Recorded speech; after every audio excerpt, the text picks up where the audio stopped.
நம்ம இந்த 2014 நம்ம இப்போ இருக்கிறோம். ஹல்லேலூயா. நிறைய நியூஸ் பார்க்குறீங்க. முந்தையெல்லாம் விட இப்போ எப்படி இருக்கும், எல்லாமே வித்தியாசமானதாக நம்மளை வந்து சில காரியங்கள் பார்த்தீங்கன்னா நம்மளுக்கு வந்து மனதிற்கு ரொம்ப கவலையை கொடுப்பதாக, பிரச்சனைகள் நிறைய என்ன செய்கிறோம் நம்ம வந்து நியூஸ் பேப்பரில் பார்க்குறோம். ஹல்லேலூயா. இந்த நாட்களில் வந்து இந்த இப்போ பாருங்கள், உதாரணத்துக்கு பார்த்தீங்கன்னா இந்த ஓசோன் படலத்தில் ஓட்டை விழுந்திருக்குன்னு சொல்லிட்டு அந்த ஓசோன் படத்து வழியாக வருகிற கதிர்கள் வந்து யூவி கதிர்கள் சொல்லுவாங்க. அந்த கதிர்கள் வந்து நம்மளுடைய உடம்பை வந்து ரொம்ப பாதிக்குது, தோலை பாதிக்குது அப்படின்லாம் சொல்லுவோம். இது மாதிரி இந்த நிறைய நம்ம சுற்றுலா இடங்களில் நம்மளுடைய சூழ்நிலைகள், அந்த காலநிலைகள்லாம் நம்ம பார்க்கிற பொழுது எப்படி இருக்கோ, வித்தியாசமான காலநிலைகளை நம்ம பார்க்கிறோம். ஹல்லேலூயா. ஆமென். ஸ்தோத்திரம். சரி, அப்படி இருக்கிற பொழுது கர்த்தர் இதெல்லாம் எப்படி நம்ம வந்து எவ்வளோ நியூஸ் நம்ம படிக்கிறோம், இருந்தாலும் இதெல்லாம் இப்படி நடக்க போகுது அப்படி நடக்க போகுது என்று நமக்கு ஆச்சரியமா இருக்கலாம். ஆனால் ஆண்டவருக்கு சகல காலமும் தெரிந்தவர். ஹல்லேலூயா. இப்போ என்ன நடக்க போகுது, அடுத்து என்ன நடக்க போகுது, அதுக்கப்புறம் என்ன நடக்க போகுது, எல்லாமே என்ன செய்யும், ஆண்டவருக்கு தெரியும். ஹல்லேலூயா. அவருடைய பிள்ளைகளை கர்த்தர் என்ன செய்கிறார், பாதுகாத்து வழி நடத்துகிறார். ஆமென். ஸ்தோத்திரம். ஹல்லேலூயா. நன்றி சொல்கிறேன் ஆண்டவரே. ஸ்தோத்திரம். சரி, இப்போ வந்து கர்த்தர் வந்து ஆண்டவருக்கு வந்து எல்லா காலமும் தெரிஞ்சிருக்குது, எல்லா நேரமும் தெரிஞ்சிருக்குது அப்படின்னு சொன்னேன். இப்போ எல்லா காலங்களும் தெரிஞ்சிருக்குதுன்னு சொல்லும்போது என்னென்னா டிஸ்டர்பன்ஸாக இருக்க மாதிரி இருக்குது. பேசுகிறீங்களா? டிஸ்டர்பன்ஸாக இருக்கும். டக்குன்னு கொஞ்சம் அடுத்த சீட்டில் இருந்து நீங்கள் பேசுகிறீங்களா? இல்லையா? ஹல்லேலூயா. ஸ்தோத்திரம். கர்த்தர் வந்து எப்படி என்ன செய்கிறாருன்னா, எல்லா காலங்களும் அவர் அறிந்தவராக இருக்கிறதுனால நம்முடைய வாழ்க்கையில் எதை பற்றியுமே என்ன செய்ய வேண்டியது, நம்ம கவலைப்பட வேண்டியதே இல்லை. ஹல்லேலூயா. பாருங்கள், வேலை பிரச்சனைகள் வந்தாலும் மற்றவர்களுக்கு வந்தாலும் கர்த்தர் நமக்கு இல்லாமல் பாதுகாப்பார். ஹல்லேலூயா. மக்களுக்கு பல காரியங்கள் வந்து விபத்துக்கள் நடக்கலாமல் நம்மை பாதுகாப்பார். எத்தனையோ வந்து பிரச்சனைகள் மற்ற நாடுகள் நடந்துட்டு இருக்குது, குழந்தைகளுக்கு நடக்குது, பெண்களுக்கு பிரச்சனை நடக்குது, எல்லாவற்றும் என்ன செய்வார், நம்மை கர்த்தர் பாதுகாப்பார். மற்ற நாடுகளில் பார்த்தீங்கன்னா பல நாடுகளுக்கு சண்டை பிரச்சனைகள், குண்டு வீசுறாங்க, எத்தனை பிரச்சனைகளை நீங்கள் பார்க்குறீங்க. ஆனால் அதெல்லாம் இல்லாமல் என்ன செய்திருக்கார், கர்த்தர் நம்மை பாதுகாத்து வருகிறார். ஹல்லேலூயா. ஏனென்றால் நம்முடைய தேவன் எப்படிப்பட்டவர் என்றால் காலங்களை கடந்தவர். ஹல்லேலூயா. அவருக்கு வந்து காலங்கள் வந்து அடுத்த இனிமேல் என்ன வரப்போகுது எனக்கு தெரியாதே, இது வரைக்கும் தான் தெரியுமே, இதுக்கப்புறம் என்ன செய்ய போறேன்னு தெரியாது அப்படின்ல, அவருக்கு எல்லா காலங்களையும் கடந்தவராக நம்முடைய தேவன் இருக்கிறார். ஹல்லேலூயா. இயேசுவும் அப்படித்தான். அவர் வந்து இயேசு கிறிஸ்து எப்போ அடிக்கப்பட்டார், 2000 வருடத்திற்கு முன்பாக நம்முடைய பாவங்களுக்காக அடிக்கப்பட்டார். ஹல்லேலூயா. அப்போ 2000 வருடத்திற்கு முன்பாக அவர் அடிக்கப்பட்டார். அவர் ரத்தம் சிந்தப்பட்டிருந்தாலும் இப்பொழுதும் அது நம்முடைய பாவங்களை கழுவுகிறதாக இருக்கிறது. ஹல்லேலூயா. எனவே இயேசுடைய அந்த செய்யும் கூட ஒரு காலம் வந்து அதை தடை பண்ண போவதில்லை. ஹல்லேலூயா. இயேசு கிறிஸ்து மரித்த பொழுது அதற்கு முன்பு இருந்த மக்களுக்கும் பாவத்திலிருந்து விடுதலையை கொடுத்தார். அதே மாதிரி அப்பொழுது வாழ்ந்த மக்களும் அதை விசுவாசிக்கிற மக்களுக்கு விடுதலை, இப்பொழுது வாழ்கிற நமக்கும் இயேசு கிறிஸ்து ரத்தத்தினாலே நம்மை நீதிமான்களாக மாற்றியிருக்கிறார். இதே போல வருகிற ஃபியூச்சர்ல வருகிற மக்களுக்கும் இதே இயேசு கிறிஸ்துடைய ரத்தம் அவர்களை பாவங்களை மன்னிக்கும். ஹல்லேலூயா. நமக்கும் கடந்த கால பாவங்கள், நிகழ்ந்து கொண்டிருக்க பாவங்கள், வருங்காலத்திலே நம்ம தெரியாமல் செய்த எல்லா பாவங்களுக்கும் இயேசு கிறிஸ்துவுடைய ரத்தமே நமக்கு வந்து என்னவா இருக்கிறது, பாவத்தை மன்னிக்கிறதாக கழுவுகிறதா இருக்கிறது. பிரியமானவர்களே, ஹல்லேலூயா. கர்த்தரால மன்னிக்க முடியாத காரியங்கள் எதுவுமே நம்முடைய வாழ்க்கையில் இல்லை. ஹல்லேலூயா. எனவே நம்முடைய பாவங்கள் நம்முடைய வாழ்க்கையிலே மன்னிக்கப்படுகிறது என்றால் அது நம்மளுடைய அறிவினாலோ நம்முடைய சொந்த இதனாலே நடக்கிறது இல்லை. ஹல்லேலூயா. அது எப்படி நம்முடைய பாவங்கள் மன்னிக்கப்படுகிறது என்றால் இயேசு கிறிஸ்துவுடைய கிருபையினாலே, தயவினாலே, அவருடைய அறிவினாலே, அவர் நம்மை வச்சு நினைச்சிட்டு இருக்கிறனால என்ன செய்யறார், அவர் நம்மை மன்னிக்கிறார். ஹல்லேலூயா. நான் நினைக்கிறேன் இந்த பாவம் மன்னிக்கப்படும், நான் நினைக்கிறேன் இது மன்னிக்கப்படாது, இது வந்து மன்னிக்கவே பட்டிருக்காது, இது ஏன் அப்படின்னு பல காரியங்கள் வந்து நமக்கு வந்து சாத்தான் வந்து நம்மளுக்கு வந்து சொல்லிட்டே இருந்தாலும் நம்மளுடைய அறிவினாலும் நம்முடைய ஞானத்தினாலும் நம்மளுடைய சக்தினாலும் நம்முடைய பாவம் மன்னிக்கப்படுவதில்லை. இயேசு கிறிஸ்துவுடைய அவருடைய கிருபையினாலே, அவருடைய தயவுனாலே, அவருடைய ஞானத்தினாலே, அவருடைய நாலேஜினாலே என்ன ஆகுது, நம்மளுடைய பாவங்கள் மன்னிக்கப்பட்டிருக்கிறது. ஹல்லேலூயா. ஒரு ஹல்லேலூயா சொல்லுவோமா? ஹல்லேலூயா. ஆமென். ஸ்தோத்திரம். சரி, பாருங்க, இதுல வந்து ஒரு பேதுரு வந்து புதிய ஏற்பாட்டில் பேதுரு வந்து பிரசங்கம் பண்ணி கொண்டிருந்தார். புதிதாக அப்பதான் சபை ஆரம்பமாகி கொண்டிருந்தது.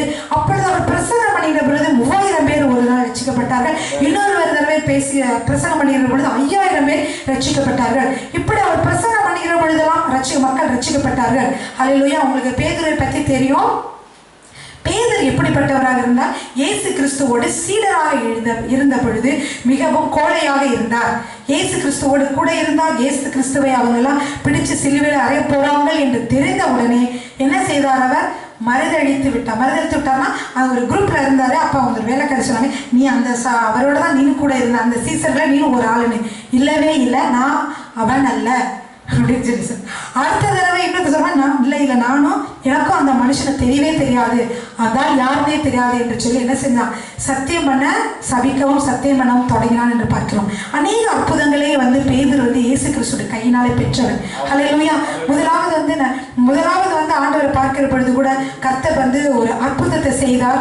அந்த மீன் பிடிக்கிற பொழுது மீன் பிடிக்க முடியாமல் இருக்கும் பொழுது ஆண்டவர் உதவி செய்து ஆழத்தில் வலையை போட சொல்லி என்ன செய்தார்? பெரிய அதிகமான மீன்களை பிடித்தான். இப்படியாக கர்த்தர் வாழ்க்கையில் அநேக அற்புதங்களை செய்திருந்தாலும் எப்பொழுதுமே துடிப்புள்ள ஒரு மகனாக அவன் இருந்திருந்தாலும் கூட கடைசி நேரத்தில் என்ன செய்ய முடியல அவனால. மனிதனுடைய சுபாவம் இல்லையா, நம்மளே அடிச்சிருவாங்களோ, நம்மளே அப்படின்னு சொல்லிட்டு மரணத்திற்கு அவர் பயந்ததுனால என்ன செய்தார்? அவர் சொல்லவே இல்லை. ஹல்லேலூயா.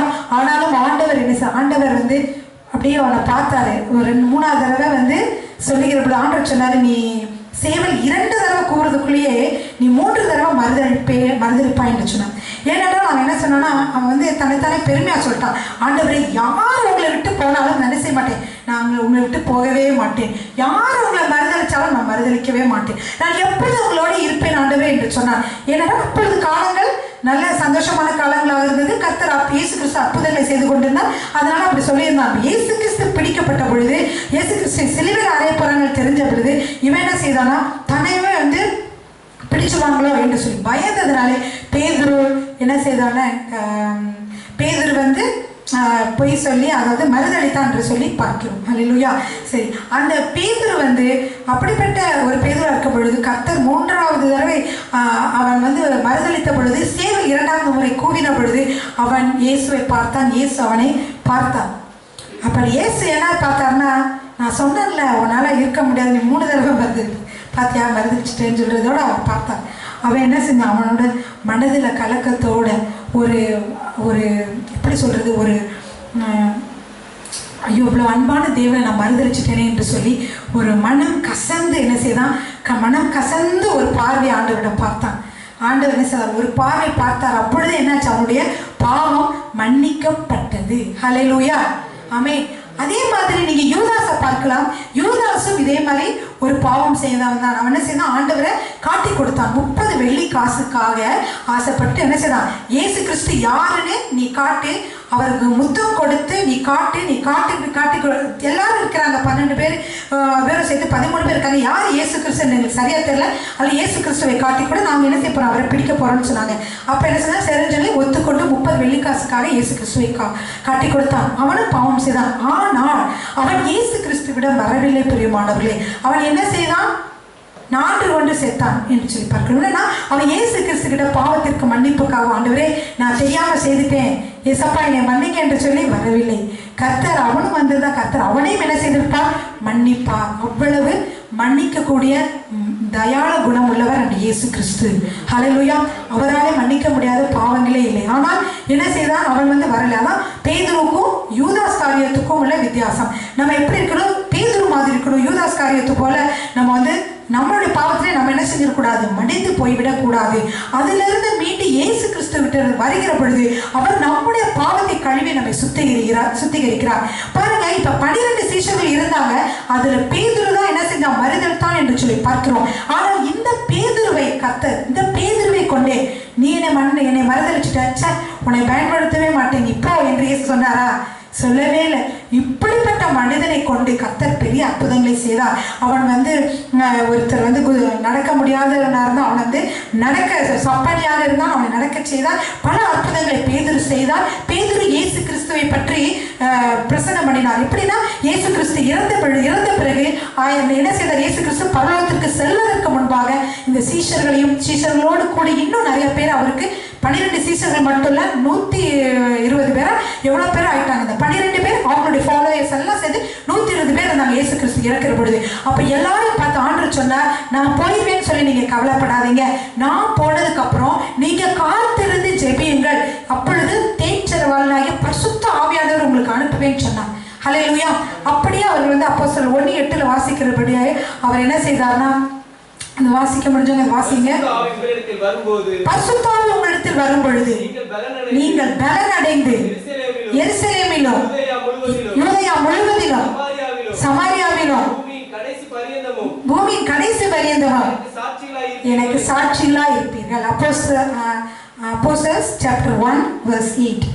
அப்புறம் ஆண்டவர் என்ன சொல்றாருன்னா, நான் போயிட்டா நீங்க கவலைப்படாதீங்க, நான் போயிட்டேனேன்னு சொல்லி. எப்படிப்பட்டவர் அவர்? ஒரு பெரிய ஆண்டவர். வந்தாரு, அவரோட திட்டம் முடிஞ்சிச்சு, நான் மறைச்சேன், நான் போயிட்டேன், நீங்களே எப்படி போங்க என்று சொல்லி போகலாம். அவர் எத்தனையோ தலைவர்கள் அப்படி நிறைய பேர் என்ன செஞ்சாங்க, தொண்டர்களை விட்டுட்டு போயிட்டாங்க. அப்படி நீங்க பார்த்துருக்கீங்க எத்தனை பேர். ஆனால் இயேசு கிறிஸ்து அப்படி செல்லவே இல்லை. அவர் 3ஆம் நாள் உயிரோடு வந்து இந்த மக்களோடு 40 நாள் உலாவி இந்த உலகத்திலே உலாவி கொண்டு இருந்தார். அப்பொழுது அவர்களுக்கெல்லாம் சொன்னாரு, நீங்க கவலைப்படாதீங்க, நீங்க காத்திருக்கிற பொழுது உங்களை நிரப்புவேன். அப்படியே அவர்கள் காத்திருந்து ஜெபித்த பொழுது பரிசுத்த ஆவியானவர் வந்ததினாலே இந்த பேதுரு முதற்கொண்டு எல்லாரும் என்ன செய்தாங்க, பலன் அடைந்தார்கள். பரிசுத்த ஆவியானவர் பலன் அடைந்து யூதேயா எல்லா இடத்துலையும் சாட்சியா இருப்பாங்க. சொன்னது போலவே அந்த 120 பேர் தான் அந்த கிறிஸ்தவம் இந்த உலகம் முழுவதும் பரவி பல கோடி மக்கள், பல மில்லியன் மக்கள் வருவதற்கு காரணமே அந்த 120 பேர் அந்த மேல் மாடியிலே கூடியிருந்த பொழுது பரிசுத்த ஆவியானவர் மேலே வந்தார். அப்பொழுது என்ன செய்தார், எல்லாரும் பலன் அடைந்தார்கள். சமாரியாவில்னா நீங்க இருக்கிற இடத்துல. அதுக்கடுத்து என்ன இருக்கு? சரி, ஃபர்ஸ்ட் வந்து எருசலேமா. எருசலேம்னா நம்ம இருக்கிற இடத்துல. அதுக்கடுத்து யூதேயா என்றால் கொஞ்சம் தள்ளி இருக்கிற சிங்கப்பூர் தேசம் முழுவதும். அதற்கடுத்து சமாரியா. அதுக்கடுத்து பூமியின் கடைசி பருவம்னா உலகம் முழுவதும் நீங்க சாட்சியில் இருப்பீங்கன்னு சொல்லி இயேசு கிறிஸ்து எப்ப சொல்லிட்டார்? 2000 இயர்ஸ்க்கு முன்னாடியே சொல்லிட்டார். அதன்படியே நடந்ததா? அதன்படியே நடந்தது. அதே மாதிரி இந்த மக்கள் வந்து இந்த பேதுரு பிரசங்கம் பண்ணாம 3000 பேர் ரட்சிக்கப்பட்டாங்க. அவ்வளவு கோழையா இருந்தவன் பரிசுத்தாவின் அபிஷேகத்தை பெற்றதுனாலே அவன் வந்து தைரியமாக பிரசங்கம் பண்ணினான் என்று சொல்லி பார்க்கிறோம். ஆவியானவர் நமக்குள்ளே வருகிற பொழுது நமக்கு ஒரு புதிய சக்தி, புதிய பலமும் கிடைக்கிறது. பிரியமானவர்களே, ஹல்லேலூயா. உலக மக்களால் செய்ய முடியாத காரியங்கள், மற்ற மனிதர்களால் செய்ய முடியாத காரியங்கள் தேவனுடைய பிள்ளைகளாகிய நம்மளே செய்ய முடியும். ஹல்லேலூயா. அப்படிதான் பேதுரு என்ன செய்தாரா, ஒரு பிரசங்கத்துல 5000 பேர் வந்து ரட்சிக்கப்பட்டாங்க. அப்படி வந்து அவர் பிரசங்கம் பண்ணிட்டு கொண்டு இருந்த பொழுது அப்போஸ்தலர் 10:43 ஒரு வார்த்தை சொல்லுகிறார். ஹல்லேலூயா. அவரை விசுவாசிக்கிறவன் எவனோ அவன் அவருடைய நாமத்தினாலே பாவ மன்னிப்பை பெறுவான் என்று தீர்க்கதரிசிகள் எல்லாரும் அவரை குறித்தே சாட்சி கொடுக்கிறார்கள். ஆமென். அப்போ கர்த்தரை நீங்க விசுவாசிக்கிற பொழுது உங்களுக்கு பாவ மன்னிப்பு உண்டாகிறது. ஹல்லேலூயா. உங்களுடைய பாவ மன்னிப்புக்கு நீங்க எந்த காரியம் செய்ய வேண்டியதே இல்லை. ஹல்லேலூயா. நீங்க என்ன செய்யணும்? ஒண்ணே ஆண்டவரை விசுவாசிக்க வேண்டும். அவருடைய ரத்தம் நம்முடைய பாவத்தை கழுவுது என்று விசுவாசிக்கிற பொழுதே நம்ம பாவம் எல்லாம் நீங்குது என்று சொல்லி இந்த வசனத்திலே சொல்லப்பட்டிருக்கிறது. இப்படி பேதுரு சொன்ன பொழுது, இது அவர்கள் விசுவாசித்த பொழுது என்ன ஆச்சுன்னு அடுத்த வசனத்துல பாருங்க. 44வது வசனம். இந்த வார்த்தைகளை பேதுரு பேசிக்கொண்டிருக்கையில் கேட்டவர்கள் யாவர் மேலும் பரிசுத்த ஆவியானவர் இறங்கினார். ஹல்லேலூயா. இதுக்கப்புறம் அவர் ஒண்ணுமே பேசலதான் கடைசியாக பேசினார். அப்படி இருக்கும் பொழுது நம்ம கர்த்தர் நம்ம என்ன செய்கிறார், நம்மை பரிசுத்தப்படுத்த அவர் போதுமானவராக இருக்கிறார். ஹல்லேலூயா. பாருங்க, ஒரு சின்ன ஒரு கதை என்னன்னா, ஒரு ஒரு வாலிபன் என்ன செய்தானா, அவனுக்கு மனம் உடைந்து தற்கொலை செய்து கொள்ளணும் என்று நினைத்தான். அப்ப என்ன செய்தா, நம்மளை வந்து எல்லாரும் தடுத்து நிறுத்திடுவாங்கன்னு சொல்லிட்டு யாருக்கும் தெரியக்கூடாதுன்னு விஷ மருந்து எடுத்துட்டு கதவை வந்து பூட்டி உள்ள மருந்து சாப்பிட்டு கிடக்குறான். இப்ப அவங்க அம்மா அப்பாவெல்லாம் என்னடா அவனை காணவேன்னு சொல்லி இப்ப இந்த மாதிரி கவலையோட இருந்தாலும் பிரச்சனை என்னாச்சுன்னு சொல்லி பார்க்கும்போது அவனை காணோம். கதவை தட்டுறாங்க, கதவு திறக்கல. அப்போ அவங்களுக்கு சந்தேகம் ஆயிடுச்சு, உள்ள என்ன செஞ்சுட்டான், மருந்து குடிச்சிருக்கான்னு சொன்னானே அதே மாதிரி குடிச்சிட்டான் போல இருக்குன்னு நினைச்சு கதவை தட்டுனாங்க. டாக்டர் கூப்பிட்டாங்க, வரவழைச்சாங்க. ஆனாலும் இவன் என்ன செய்யல, கதவை திறக்கவே இல்லை. அப்புறம் கதவை வந்து கடைசியில் உடைச்சு திறந்த பொழுது எப்படி இருந்தானா, மரித்து போயிருந்தான். ஹல்லேலூயா. சரி, இந்த மனிதன் மரித்து போயிருவதற்கு நீங்க காரணம் நீ என்ன நினைப்பீங்க? அவன் விஷம் குடிச்சதுனாலே என்ன நினைக்கிறீங்க? நீங்க விஷம் குடிச்சதுனாலே நினைக்கிறீங்களா? அடைகிறப்பதான் நினைக்கிறீங்க. ஆனா விஷம் குடிச்சாலும் கூட அவனை காப்பாற்ற முடியும். பிரியமானவர்களே, என்னவென்றால் அவன் வந்து கதவை திறந்து விஷம் குடிச்சாலும் பரவாயில்ல, அந்த கதவை திறந்து என்ன செஞ்சிருக்கணும், அந்த டாக்டருக்கு அனுமதி கொடுத்தால் மாற்று மருந்தை ஏற்று என்ன செய்திருப்பாங்க, சுகத்தை வந்து அவனுக்கு கொடுத்திருப்பார் இல்லையா? எத்தனை பேர் அப்படி நம்புறீங்க? செய்ய முடியும். அப்படிதான் செய்யறாங்க. விஷம் குடிச்சோன்னா என்ன செய்யணும், உடனே டாக்டர் வந்து வேற மருந்து கொடுத்து நம்ம மாற்றி விடுவார். ஆனா அப்படி செய்ய இவன் இடம் கொடுக்காததினால்தான் என்ன செய்தான், இவன் வந்து மரித்து போனான். அது போல நம்முடைய வாழ்க்கையில் நம்ம எத்தனையோ பாவங்கள் செய்திருப்போம், எத்தனையோ பிரச்சனைகள் செய்திருப்போம். ஆனா நம்முடைய பாவத்தை கழுவ இயேசு கிறிஸ்துவுக்கு ஒரு சந்தர்ப்பத்தை கொடுக்க வேண்டும். அவர் நம்முடைய உள்ளத்திலே வருவதற்கு நாம் ஒரு சந்தர்ப்பத்தை கொடுக்க வேண்டும். ஆண்டவரே, நீங்க என்னோட பாவத்தை கழுவுங்க, நீங்க என்னை சுத்திகரிங்க, நீங்க என்னை ஒரு புதிய மனிதனாக மாற்றுங்க என்று சொல்கிற வேளையில் அவர் நம்மை புதிய மனிதனாக மாற்றுகிறார். ஹல்லேலூயா. அவர் நம்மை சுத்திகரிக்கிறார். ஹல்லேலூயா. சரி, அதனாலதான் இந்த அப்போஸ்தலர் நடபடிகளை நம்ம பார்க்கிறோம். பாவம் நம்ம விசுவாசிக்கிற பொழுது கழுவப்படுகிறது என்று சொல்லி பார்க்கிறோம். சரி, பாருங்க, இப்போ பஞ்சங்கள் பத்தி நம்ம பார்த்தோம்ல, நிறைய பிரச்சனைகள் வருதுன்னு சொல்லி. பஞ்சங்கள் அடிக்கடி பஞ்சங்கள் நடக்கிறது உங்களுக்கும் தெரியும். பாருங்க, 1998 ஆசியா கண்டம் முழுவதும் ஒரு நெருக்கடி நிலைமையாக வந்தது. அப்பொழுது நம்ம இது பண்ணோம். ஆனால் இப்போ பார்த்தீங்கன்னா 2014 உலகம் முழுவதுமே நெருக்கடி நிலைமையாக இருக்கிறது. அமெரிக்காவில் பார்த்தீங்கன்னா அங்கே பிரச்சனை, இங்கே பஞ்சம், அங்கே இதுன்னு சொல்லிட்டு நீங்கள் பல காரியங்களை நீங்கள் பார்த்துருப்பீங்க. இந்த பஞ்சங்கள்லாம் ஆண்டவர் கொண்டு வருவது அல்ல, அவர் நம்மை நேசிக்கிறார். அவர் கொண்டு வருவதில்லை. பரலோகத்தில் பஞ்சம் இல்லை, செழிப்பான பூமி. ஹல்லேலூயா. நமக்கு செழிப்பை தான் அவர் கொடுக்க வேண்டும் என்று விரும்புகிறார். ஆனால் பஞ்சங்கள் நடக்கிறது. அந்த பஞ்சத்திலேயே ஆண்டவர் என்ன செய்ய விரும்புகிறார் என்றால், அவர் நல்லவர் என்று காட்ட விரும்புகிறார். இந்த பஞ்சமான நேரத்திலும் தேவனை நம்புகிற தேவனுடைய பிள்ளைகளுக்கு நான் அவர்களுக்கு அபரிதமான ஆசீர்வாதத்தை கொடுக்க முடியும் என்று சொல்ல விரும்புகிறார். உங்களுடைய தேவைகள் என்னாலே சந்திக்க முடிந்த ஒரு லிமிட்டான ஒரு தேவைகள். நம்முடைய தேவைகள் எவ்வளவு இருக்க போகுது? ரொம்ப ரொம்ப சொற்பமானதான் ஆண்டவர் முன்னாடி. ஹல்லேலூயா. அந்த தேவையும் சந்தித்து அதற்கும் விதமின்றி செய்யக்கூடிய அளவுக்கு தேவனுக்கு ஐஸ்வர்யமும் பலமும் இருக்கிறது. ஹல்லேலூயா. அதனாலதான் அந்த பஞ்ச காலங்களில் எல்லாம் ஆண்டவருடைய பிள்ளைகளை கர்த்தர் அப்படியாக போஷித்து வழி நடத்துகிறார். இந்த பஞ்ச காலங்களில் இருந்த 2-3 நபர்களை பற்றி நம்ம பைபிள்ல இருந்து பார்க்க போகிறோம். ஹல்லேலூயா. சரி, லூக்கா 15ஆம் அதிகாரம் 13-14 வரைக்கும் இது ஒரு கெட்ட குமாரன் என்கிறதான ஒரு கதை. அதாவது இந்த கதையை வாசிக்கலாம். 15ஆம் அதிகாரம் 13-14 வாசிக்க போறீங்க. நான் சுருக்கமா அந்த கதையை சொல்லிடுறேன். முன்னாடி இளையவன் தகப்பனை நோக்கி, தகப்பனை, ஆஸ்தியில் எனக்கு வரும் பங்கை எனக்கு தர வேண்டும் என்றான். அந்தபடி அவன் அவர்களுக்கு தன் ஆஸ்தியை பங்கிட்டு கொடுத்தான். சில நாளைக்கு பின்பு இளைய மகன் எல்லாவற்றையும் சேர்த்து கொண்டு தூர தேசத்துக்கு புறப்பட்டு போய் அங்கே துன்மார்க்கமாய் ஜீவனம் பண்ணி தன் ஆஸ்தியை அழித்து போட்டான். எல்லாவற்றையும் அவன் செலவழித்த பின்பு அந்த தேசத்திலே கொடிய பஞ்சம் உண்டாயிற்று. அப்பொழுது அவன் குறைவுபட தொடங்கி அந்த தேசத்தை குடிகளில் ஒருவனிடத்தில் போய் ஒட்டி கொண்டான். அந்த குடியானவன் அவனை தன் வயல்களில் பன்றிகளை நீக்கும்படி அனுப்பினான். அப்பொழுது பன்றிகள் தின்கின்ற தவிட்டினாலே தன் வயிற்றை நிரப்ப ஆசையாய். ஏன் பஞ்சம் ஒண்ணுமே கிடைக்கல, அந்த பன்றிக்கு கொடுக்கிற ஆகாரமாவது நம்ம சாப்பிட்டு வைத்து நிரப்புவோமா என்று சொல்லி நினைத்தான். ஒருவனும் அதை அவனுக்கு கொடுக்கவில்லை. அதை கூட யாருமே அவனுக்கு கொடுக்கல. அவனுக்கு புத்தி தெரிந்த போது அவன், என் தகப்பனுடைய கூலிக்காரன் எத்தனையோ பேருக்கு பூர்த்தியான சாப்பாடு இருக்கிறது, நானும் பசியினால் சாகிறேன். நான் எழுந்து என் தகப்பனத்திற்கு போய், தகப்பனே, வரத்துக்கு விரோதமாகவும் உமக்கு முன்பாகவும் பாவம் செய்தேன். இனிமேல் உம்முடைய குமாரன் என்று சொல்லப்படுவதற்கு நான் பாத்திரமான அல்ல. உம்முடைய கூலிக்காரரில் ஒருவனாக என்னை வைத்துக் கொள்ளும் என்பேன் என்று சொல்லி எழுந்து புறப்பட்டு தன் தகப்பனிடத்துக்கு வந்தான். சரி, இந்த வரைக்கும் இருக்கட்டும், அதுக்கப்புறம் பார்க்கலாம். இப்ப பாத்தீங்கன்னா ஒரு கெட்ட குமாரன், ஒரு அப்பாவுக்கு 2 மகன்கள் இருந்தாங்க. அப்போ என்ன செஞ்சா, அந்த இளைய மகன் என்ன செஞ்சானா, அப்பா கண்டபடி செலவழிக்கிறதுக்கு பணம் என்ன இருக்கும், இல்லை லிமிட்டடாக தானே அப்பா கொடுப்பாங்க. அதனால என்ன செஞ்சா, அப்பா விட நம்ம போய் தூர தேசத்துக்கு போய் நம்ம கண்டபடி பணத்தை செலவழிக்கணும்னு சொல்லிட்டு என்னோட சொத்தெல்லாம் கொடுங்கப்பா என்று சொல்லி கேட்டுட்டு என்ன செஞ்சான், போனால் அதே மாதிரி நண்பர்களோடு செலவழிச்சா எல்லா பணமும் செலவழிச்சாச்சு, இன்னும் ஒன்றுமே இல்லைன்னு சொல்லிட்டு வேலை செய்தான் அவன். ஆனால் இவனுடைய அப்பா இப்படிப்பட்டவர் பெரிய செல்வந்தன். ஹல்லேலூயா. ஆனா இவன் திரும்பி வந்தான்னு சொல்லி பார்க்கிறோம். அவன் புத்தி தெளிந்த போது திரும்பி வந்தான். ஹல்லேலூயா. அப்பொழுதுதான் அவன் நினைக்கிறான், அப்பாவுடைய வீட்டிலே எவ்வளவு சாப்பாடு இருக்கு. ஹல்லேலூயா. எப்ப அப்பா பத்தி நினைக்கிறான், இப்ப பணத்தை பிடுங்கும் போது அப்பா பத்தி நினைக்கல, அப்பா வீட்டை பத்தி நினைக்கல. பணத்தை கொண்டு போய் நண்பர்களோட செலவழிக்க பொழுது அப்பா பற்றி நினைக்கல.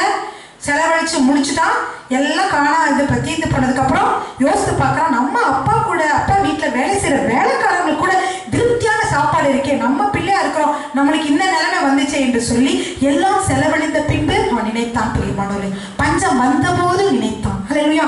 நம்முடைய வாழ்க்கையிலும் நம்முடைய காரியங்களும் பார்த்தீங்கன்னா பஞ்சங்கள் வருவது வந்து சில சமயங்களில் ஆண்டவரை நாம் நோக்கி பார்க்க, ஆண்டவரை பற்றி சிந்திக்க, உங்களுக்கு குறைவுகள் இருக்கிறதா, ஏன்னா நீங்கள் ஆண்டவரை பற்றி சிந்திக்க, அவர் உங்களுக்கு குறைவுகளை நிறைவாக்க முடியும் என்று சொல்லி என்ன செய்யணும், அவரை பற்றி நினைக்கணும். அப்போ இந்த கெட்ட குமாரன் என்ன செய்தானா, என்னோட எல்லா பணமும் செலவாயிருச்சு, ஆனால் என்னோட அப்பா வீட்டில் என்ன இருக்கும், பணம் உண்டு, அப்பா வீட்டில் பொக்கிஷம் உண்டு, அப்பா வீட்டில் சாப்பாடு உண்டு என்று சொல்லி இந்த வயிற்றுக்காக தான் என்ன செய்யலாம், அப்பாவை நினைச்சு அப்பா கிட்ட வந்தான். அவன் அப்பா மேல ரொம்ப அன்புனாலேயோ ஆசைனாலேயோ ஓடி வரல.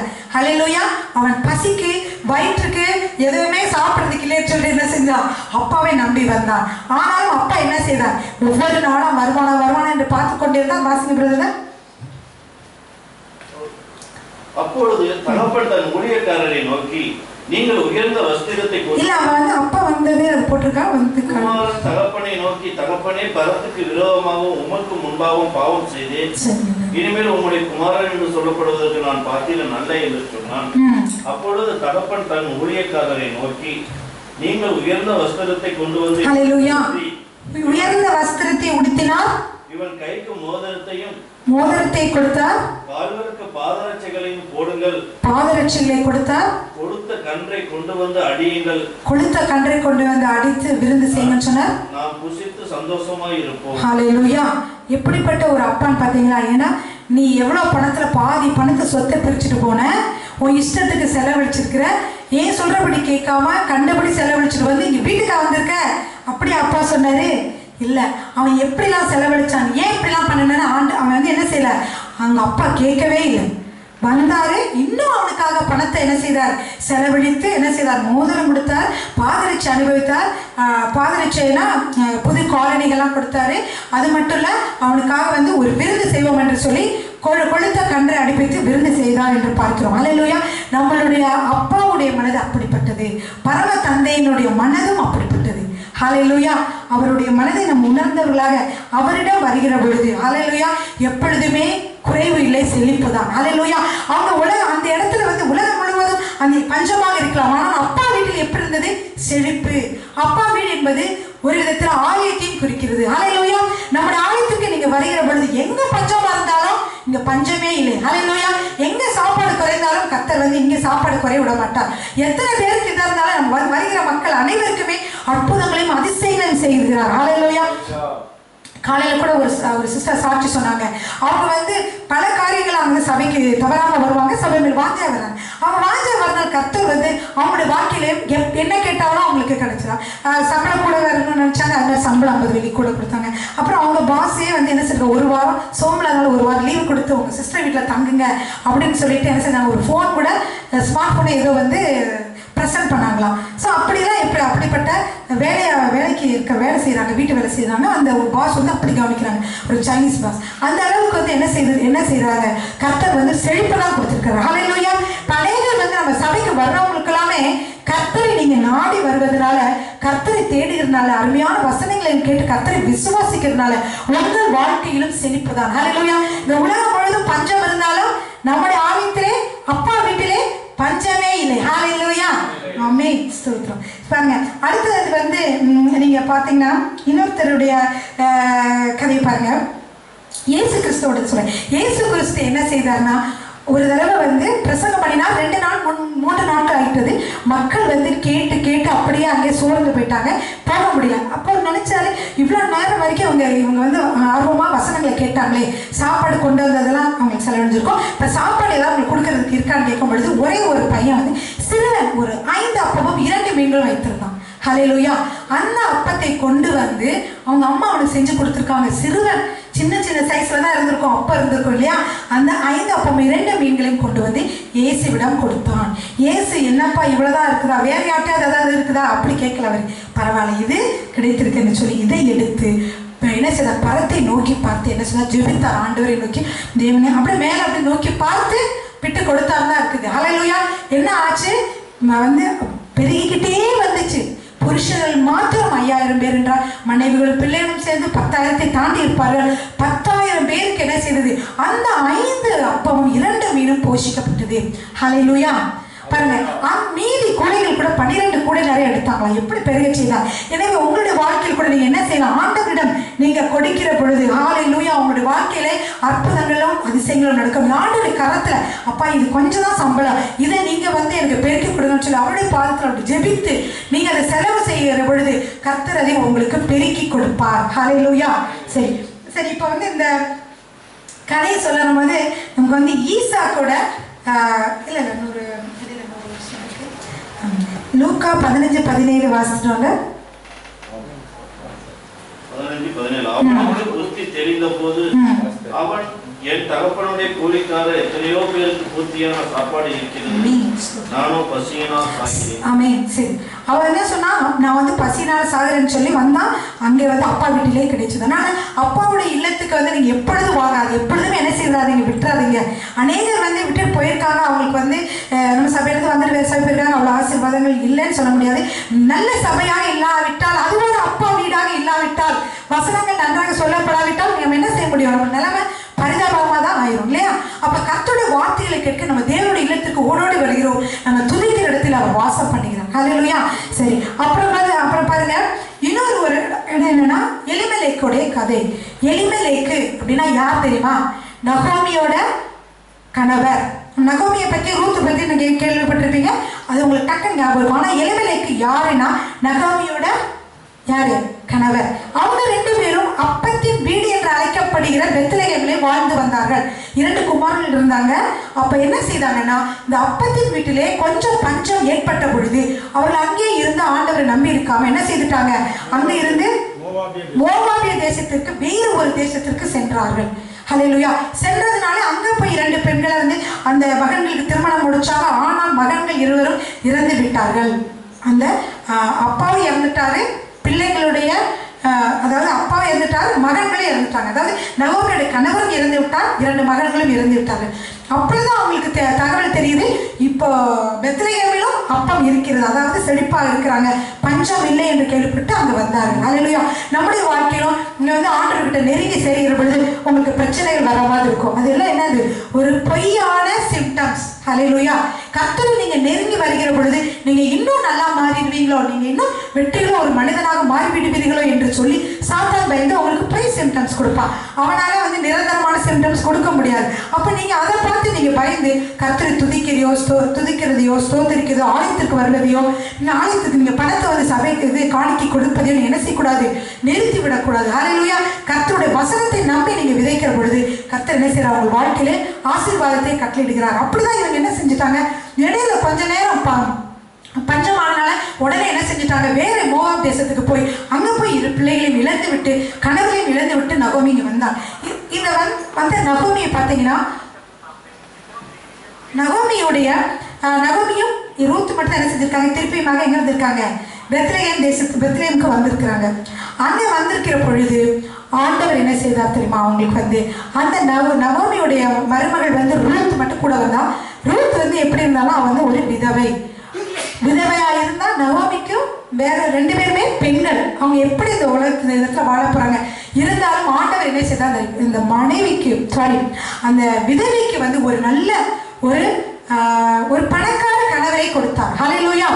ஆண்டவர் நீ இந்த தேசத்துக்கு, மோவாப் தேசத்துக்கு போன, நீ அப்படி போயிட்டு இப்படி போயிட்டு அந்த மகளா இறந்து போனதான் வந்திருக்க நீ என்று சொல்லி ஆண்டவர் அவர்களை என்ன செய்யல, கனவீனப்படுத்தவில்லை, ஒதுக்கவில்லை. ஹல்லேலூயா.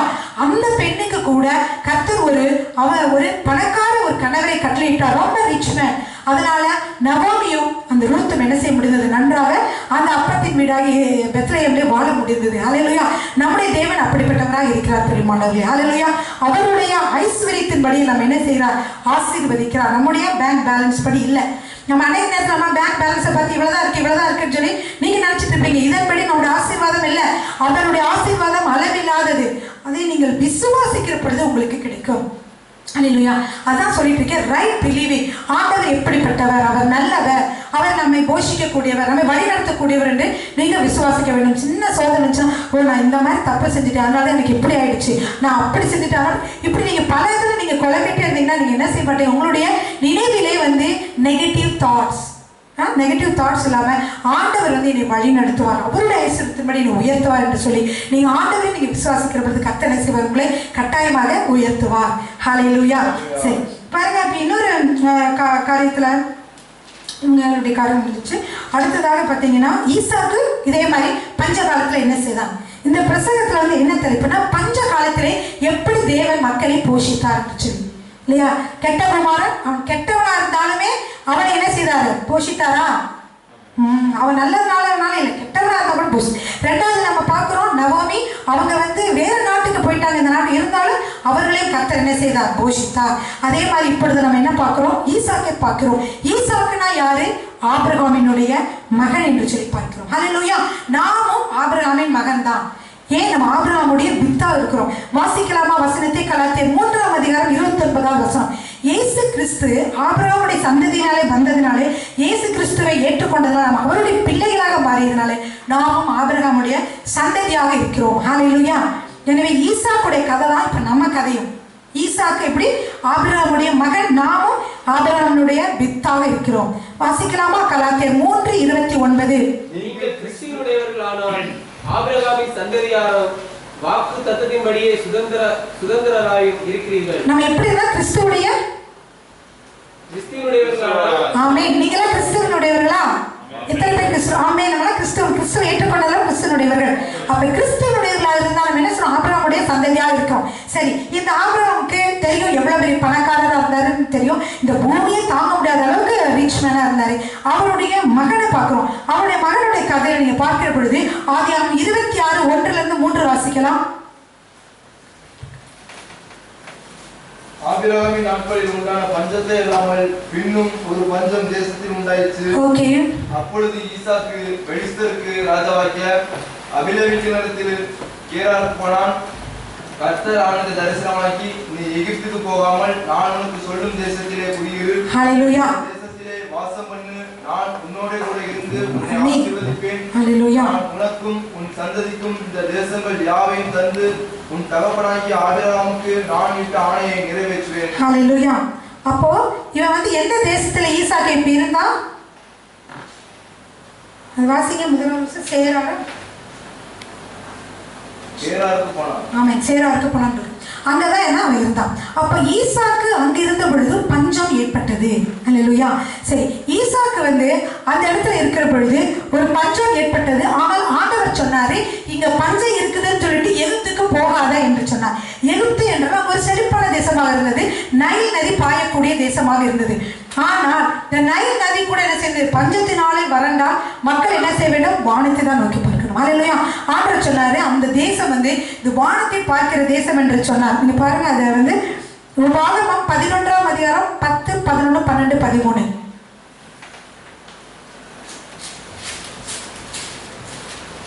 உபாகமம் 11:10. நீ சுதந்திரிக்கிற போகிற தேசம் நீ விட்டு வந்த எகிப்து தேசத்தை போல இராது. அங்கே நீ விதையை விதைத்து கீழே தோட்டத்திற்கு நீர் பாய்ச்சுகிறது போல உன் காலால் நீர் பாய்ச்சி வந்தாய். நீங்கள் சுதந்திரிக்க போகிற தேசமோ மலைகளும் பள்ளத்தாக்குகளும் உள்ள தேசம். அது வானத்தின் மலை தண்ணீரை குடிக்கும் தேசம். ஹல்லேலூயா. அந்த தேசம் எப்படிப்பட்டதா இருக்குது? நீ இருந்த தேசம் வந்து பார்க்க செழிப்பானது. நீ அப்படி இருந்த எகிப்துல இருந்து உன்னை இங்க கூட்டிட்டு வந்திருக்க. ஆனா இது வந்து மலையில் உள்ள தேசம். இது வந்து எனக்கு வானத்தை தான் நோக்கி பார்த்துட்டு இருக்கணும். வானத்துல இருந்து மழை வந்தாதான் எல்லாத்துக்குமே இப்ப என்ன செய்யணும்? நம்ம ஆண்டவர் தான் அவங்க நோக்கி பார்க்கிற மாதிரி ஒரு சூழ்நிலை கர்த்தர் கொடுத்திருந்தார். அப்ப அவங்க வானத்தை நோக்கி பார்த்து ஜெபிக்கிற பொழுது என்ன செய்யுது? மழை பொழிந்தது. அப்போ இந்த சூழ்நிலைனா என்னன்னா, கர்த்தரை நாம் நம்பி இருக்கிறது, கர்த்தருடைய கிருபையை சார்ந்து இருப்பது, கர்த்தருடைய வல்லமை சார்ந்து இருக்கிறது. இப்படி இருக்கணும்னு ஆண்டவர் விரும்புகிறார். ஹல்லேலூயா. ஆனா எகிப்து தேசம் வந்து பார்க்கிறதுக்கு நன்றாக இருக்கலாம், பார்க்கிறதுக்கு அது நல்ல ஒரு செழிப்பான தேசமா இருக்கலாம். ஆனா இது வந்து நிரந்தரமானது அல்ல. ஆனால் ஆண்டவர் என்ன சொல்கிறார்? ஆண்டவரை நோக்கி பார்க்கிற பொழுது அவர் என்னையே நீங்க பார்த்து கொண்டிருங்க, நான் என்ன செய்றேன்? உங்களை நிறைய வந்து ஆசீர்வாதம் நிரப்புவேன் என்று சொல்லி அடுத்த வசனத்துல நம்ம பார்க்கிறோம். அது உன் தேவனாகிய கர்த்தர் விசாரிக்கிற தேசம். வருஷத்தின் துவக்கம் முதல் வருஷத்தின் முடிவு மட்டும் எப்பொழுதும் உன் தேவனாகிய கர்த்தரின் கண்கள் அதன் மேல் வைக்கப்பட்டிருக்கு. ஹல்லேலூயா. அப்படியே கர்த்தருடைய கண்கள் வைக்கப்பட்டிருக்கிறது. அப்படின்னா என்ன அர்த்தம்? அந்த தேசத்தை ஆண்டவர் பார்த்துக்கிட்டே இருக்கிறாராம். அவங்களே என்ன செய்வாங்க? என்னை நோக்கி கூப்பிடுவாங்க, அப்ப நான் அவங்களுக்கு உதவி செய்யணும். என்னை நோக்கி கூப்பிடுவாங்க, அப்ப அவங்களுக்கு நான் செழிப்பை கொடுக்கணும்னு சொல்லி ஆண்டவர் வந்து நோக்கி பார்த்து கொண்டே இருக்கிறார். ஹல்லேலூயா. அப்படிப்பட்ட ஒரு இடத்துல தான் என்ன செய்தார் இந்த ஈசாக் வந்து இருந்தார் சொல்லி பார்க்கிறோம். சேவார் என்ற அந்த சேரா என்ற இடத்துல. சரி, அப்படி இருக்கும் பொழுது தேவன் என்ன செய்கிறார் என்றால் நம்மை அப்படிதான் அவர் வந்து ஒவ்வொருவரையும் நம்ம அப்படிதான் எதிர்பார்க்கிறார். நீங்க உங்களுடைய இஷ்டத்துக்கு நீங்க பார்க்கறது தேர்ந்தெடுக்காமல் கர்த்தருடைய கிருபையை சார்ந்திருக்க வேண்டும் என்று. ஏன்னா நமக்கு வந்து கொஞ்சம் தான் நாலேஜ், நமக்கு அடுத்து என்ன நடக்க போகுதுன்னு தெரியாது. அந்த நைல் நரி வறண்டு போயிடும்னு அவங்களுக்கு தெரியாது, நமக்கு தெரியாது பின்னாடி என்ன நடக்க போகுதுன்னு. ஆனா பின்னாடி என்ன நடக்க போகுது என்று சொல்லி ஆண்டவருக்கு தெரியும். அல்லேலூயா. எனவே தான் நம்ம ஆண்டவரை பார்க்கிற பொழுது ஆண்டவர் காட்டுகிற வழியில நாம் நடக்கிற பொழுது எப்படி இருக்கும், அது சரியானதாக இருக்கும். அல்லேலூயா. சரி, இப்ப பாருங்க, இந்த ஈசாக்கு வந்து சேவார் தேசத்துல இருக்கணும்னு சொல்லியிருந்தார். அதே மாதிரி அவன் இருந்தானா? அதே மாதிரி அவன் இருந்தான். பிரியமானவர்களே, ஹல்லேலூயா. நீங்க வந்து பார்க்கிற சில காரியங்கள் வந்து நிரந்தரம் இல்லாததாக இருக்கணும் இல்லையா? பார்க்கிற நண்பர்கள் நம்ம அழிந்து போகக்கூடியவர்கள், ஆனா நித்தியமாக இருக்கக்கூடியது தேவன். நித்தியமானவர் தேவதூதர்கள்லாம் பாருங்க கண்ணுக்கு தெரியாது, ஆனா அவங்க நிரந்தரமானவர்கள். அது மாதிரி நிரந்தரமான காரியம் நம்ம வாழ்க்கையில் ஆண்டவர் அநேகத்தை கொடுக்க விரும்புகிறார். நல்ல ஆரோக்கியம், நம்மளுக்கு ஐஸ்வர்யம் எல்லாமே நம்ம பார்க்கல, ஆனா என்ன செய்வார்? கர்த்தர் அது கொடுக்க விரும்புகிறார். எனவே தான் நாம் தரிசித்து வாழாமல் இப்படி இருக்கோம், விசுவாசித்து வாழ்கிறோம். கிறிஸ்துவோட வாழ்க்கை எப்படி? விசுவாசத்திலே வாழ்கிறது. இப்போ இந்த சூழ்நிலையில் பார்த்து நம்ம ஒன்றுமே இல்லாமல் இருக்கலாம் இல்லையா?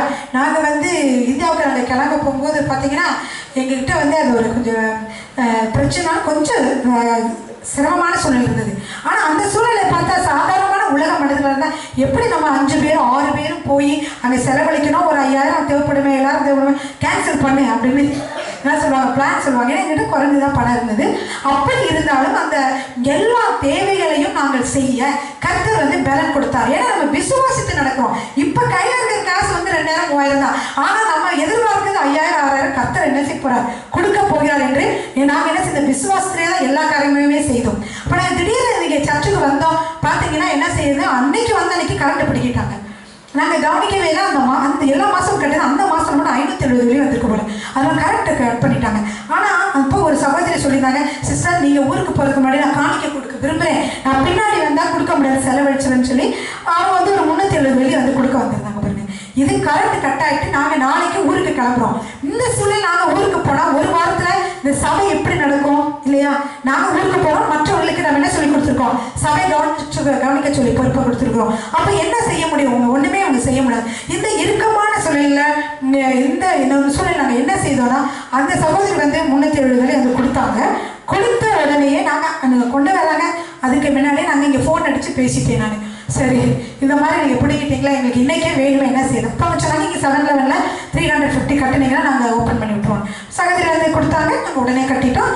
அன்றைக்கே வந்து கரண்ட்டை போட்டுட்டாங்க. மறுநாள் காலையிலேருந்து கரண்ட் இருந்தது. இப்படியாக கர்த்தர் வந்து பல தேவைகளை வந்து சந்திக்கிறார். எனவே நாங்கள் வந்து எல்லா காரியத்திலும் இதெல்லாம் கரெக்டாக இருக்கா, அந்த பேங்க் பேலன்ஸ்லாம் இதெல்லாம் இருக்கா அதெல்லாம் இருக்கான்னு சொல்லி நாங்கள் பார்த்து எந்த காரியத்தையுமே செய்யதில்லை. ஆண்டவர் நமக்கு வந்து ஒரு திட்டத்தை கொடுத்தாருன்னா அவர் என்ன செய்வார், சரியாக செய்து முடிப்பார் என்று விசுவாசித்தோம். அதே போல் அங்கே இருக்கும்போது கூட எங்களுக்கு பேங்க்லாம் பார்த்தீங்கன்னா 2 நாள் 20,000 25,000 ஆச்சு. எங்ககிட்ட அவ்வளோ இருந்துச்சு. அதை கொடுத்துட்டு மிச்சம் இருக்கிறனால என்ன செய்யுது, 5-6 நாட்கள் நாங்கள் போகிற இடங்கள்லாம் எங்களுக்கு மக்களுக்கெல்லாம் நாங்கள் தான் சாப்பாடு வாங்கி கொடுப்போம், நாங்கள் தான் கவனிப்போம், எல்லாமே நாங்கள் தான் செய்வோம். அவங்களுக்கு வேனெல்லாம் ஏற்பாடு பண்ணது நாங்கள் தான், எல்லாமே நாங்கள் தான் செய்வோம். அப்படி இருக்கும் பொழுது அந்த 5 நாட்களுக்குமே வேண்டிய பண உதவி எல்லாவற்றையும் கர்த்தர் என்ன செய்தார், எங்களுக்கு கொடுத்து ஆசீர்வதித்தார். ஹல்லேலூயா. எனவே கர்த்தர் வந்து எப்படிப்பட்டவர்னா, நல்லா இங்கேருந்து ஒரு பிரதர் வந்து காணிக்க கொடுக்கணும்னு நினச்சிருக்கிறாரு. அவர் என்ன செஞ்சார், அங்கே வந்து அனுப்பிவிட்டார். அதனால நாங்கள் வந்து உங்களுக்கு தேவையாக கொடுக்குற பஸ்ன்னு சொன்னால் உண்மையிலே தேவை. ஏன்னா அன்றைக்கி நம்ம கிளம்பணும்னா 5000 ரூபாய்க்கு அந்த டீசல் போட்டால் தான் கிளம்ப முடியும். ஒவ்வொரு நாளும் நம்மளுக்கு முக்கியமான நாட்கள், ஒவ்வொரு நிமிடம் முக்கியமானது. உடனே எங்களுக்கு ஏற்ற நேரத்தில் ஒரு பிரதர் அனுப்பினார், அவரும் காணிக்கை கொடுத்தேன்னு சொன்னார். அப்படியாக கர்த்தர் என்ன செய்தார், வந்து தேவைகளை சந்தித்தார். ஹல்லேலூயா. ஏன்னா நம்ம வந்து தரிசித்து நடக்காமல் விசுவாசித்து நடக்கிறோம். அப்படின்னா ஆண்டவர் என்னுடைய தேவையெல்லாம் சந்திப்பார், ஆண்டவர் என்னுடைய தேவைகளை சந்திப்பார் என்று சொல்லி விசுவாசத்தோடு நடக்கிறோம். ஹல்லேலூயா. சரி, இப்படி நம்ம ஒவ்வொரு நாள் விசுவாசமா நம்ம நடக்கிற பொழுது கர்த்தர் என்ன செய்கிறார், நம்மை ஆசீர்வதிக்க தவறுவதே இல்லை. ஹல்லேலூயா. ஈசாக்கு வந்து கீழ்ப்படிந்தான். அந்த வசனத்தில் ஆதியாகமம் 26 6வது வசனம்னு நினைக்கிறேன். ஆதியாகமம் 26 எடுத்துக்கொள்ளலாம். ஈசாக்கு கேராரிலே குடியிருந்தான். ஹல்லேலூயா. ஆண்டவர் வந்து போகக்கூடாதுன்னு சொன்னார்ல, அதே இடத்துல என்ன செய்தான், குடியிருந்தான். அப்ப கர்த்தருக்கு சொன்னதை கீழ்ப்படிதான். அப்புறம் பாருங்க, அப்புறம் என்ன பிரதர் வசனம், அவ்விடத்து மனிதர்கள் அவன் மனைவியை குறித்து விசாரித்த போது இவள் என் சகோதரி என்றான்.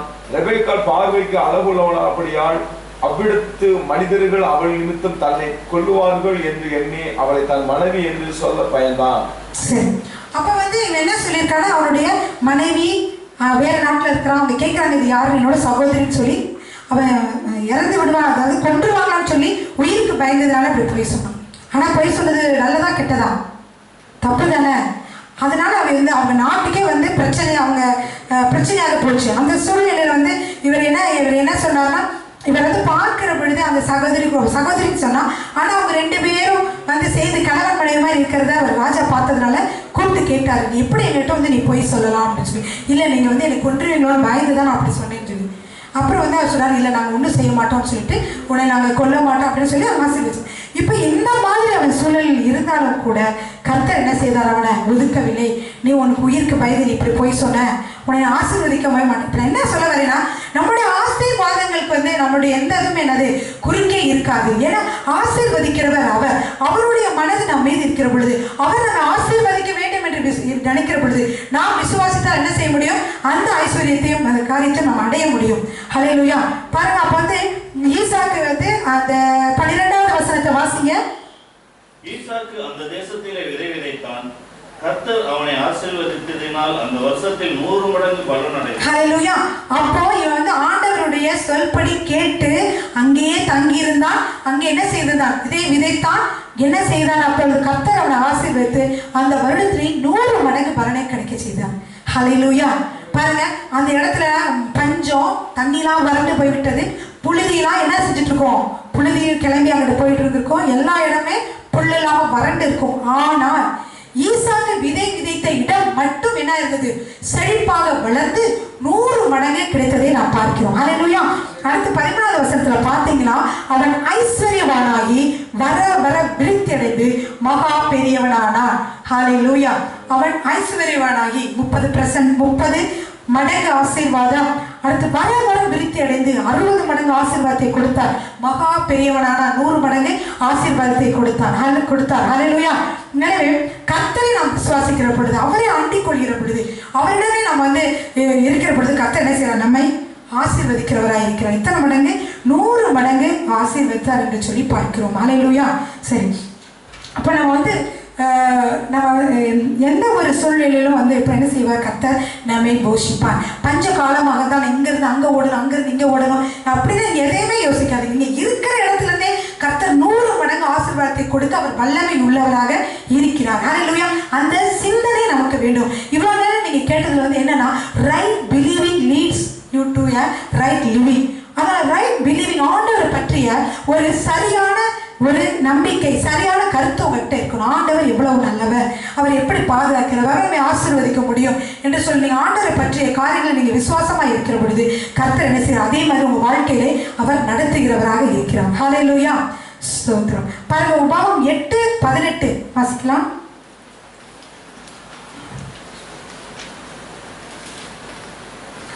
உன் தேவனாகிய கர்த்தரை நினைப்பாயாக,